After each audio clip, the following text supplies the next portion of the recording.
Welcome, Wrestling Figs and Ringside Collectibles. Tim Ash here with Daniel Bryan. Daniel, how you doing? I'm doing great. Another year. This is your second year here. The crowd was amazing for you. What do you think about it? Yeah, everybody was awesome. Everybody was really nice, and it's strange because now a lot of people are asking to tug my beard and stuff like that. That's kind of weird. Yeah, it is. And I get all sorts of stuff. I got lots of happy engagement cards from me and Bree. I had somebody ask me to sign a Total Divas poster that said "I Heart Bree" on it. So that's kind of weird. Yeah, it's weird. It's only in New York. Yeah, it's a different sect than usually when I get an autograph session. So it's pretty cool. But no combs for the beard or anything like that. No combs. Nobody gave me a comb. Wow. Yeah. Somebody's got to bring a comb. So how has your experience been? I mean, you like coming to Ringside Fish, and you got to see the figures, you got to see the fans. I mean, is it good to come to New York City and get to meet the fans like this? Yeah, it's great, and especially because New York City has such great fans here, and especially long-time independent wrestling fans, people who have seen me from 2002 and stuff like that. So it's really cool to meet the long-time fans, and then the kids are always fun because they're always so excited, and it's just great. And it's cool when the parents bring their kids and it's a family thing. Like there was a couple families who just come through, and then it's cool because it's a big family picture and we're all doing yes, and it's a lot of fun. So now you were on the smaller circuit for a long time, independent circuit for a long time. Yes. And now you being a little bit shorter than some of the other guys, not the stereotypical what do you champion. mean shorter? We're standing here and you're like okay. Well, compared to some of the other previous champions. Yeah. I mean, tomorrow night you have a huge opportunity to become a champion again. Yeah. And it's great to see somebody come to work as hard as you have to get to this point. What has it been like?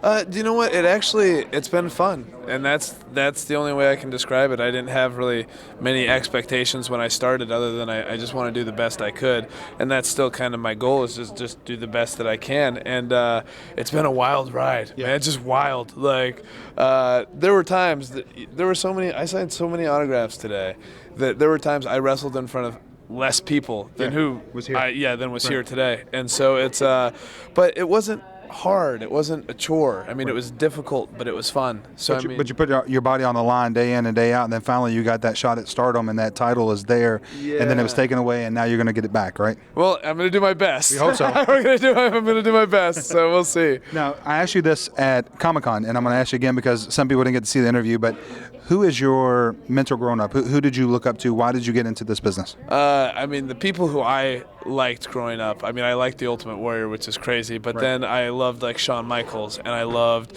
Dean Malenko, and I loved Rey Mysterio, and really Dean Malenko was the guy who I really wanted to be like when I was in high school and stuff like that. So, but to me, Shawn Michaels is always going to be the best of all time. There's nobody who's better than him. So you were more of a fan of the shooters and the hookers than you were the ones that were just ground and pound. Yeah.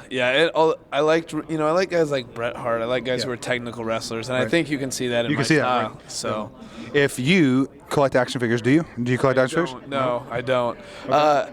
So weird. I'm getting into this thing called the tiny house movement, where it's I'd like to build my own little tiny house, and by tiny I mean under 500 square feet. Okay. And so you don't have a lot of room to collect anything. I've gotten rid of. I used to collect records, and I don't collect records anymore because it's they just take up so much space, and I'm never home, and that sort of thing. So my goal is to build this little teeny tiny house, and so I don't think I'll be able to collect anything much. So it's just like an apartment on the road, basically. Well, yeah, it would just, but it's just, I want to have a lot of land, so I want to have 20 acres, but just this teeny tiny house. So it's weird. Bree doesn't want it. Bree wants a normal size house, but I'm like, What's a normal size house to Bree? I don't know. Too large for me, I think. So. One last question. If you could be packed with another two-pack, anybody in history, I mean, you talked about Dean Malenko, you talked about Shawn Michaels, who would it be? Who would be you and that perfect two-pack? So I actually have two answers here. Both for more personal reasons than for anything else. I would love to have a two-pack with William Regal, because William Regal is amazing. Yeah, he's amazing, and plus he's mentored me more than anybody else in my career. I wouldn't be here if it weren't for William Regal. The second, it would just be really cool to me to have a me and Bree two-pack of not a single guy would buy that, but all the female fans would buy the wedding pack. Maybe in wedding attire. Yeah, something like that. So, but something like that I think would be really cool. And then last question, WrestleMania 30 is around the corner. who do you see as maybe being your dream opponent at WrestleMania 30? My dream opponent, and he's refereeing my match in Hell in a Cell. If I could convince Shawn Michaels to come back, that would be great. that would be awesome. If I can't convince him to come back, I'd love to wrestle Triple H. That would be awesome, too. Yeah, that would be great. So, Well, I appreciate you coming out, man. I appreciate your time, and I know you got a lot of things to do, so good luck tomorrow night. We hope to have you back next year at Ringside Fest. All right, thank you very much. All right, we'll be back with more coverage from Ringside Fest 2013.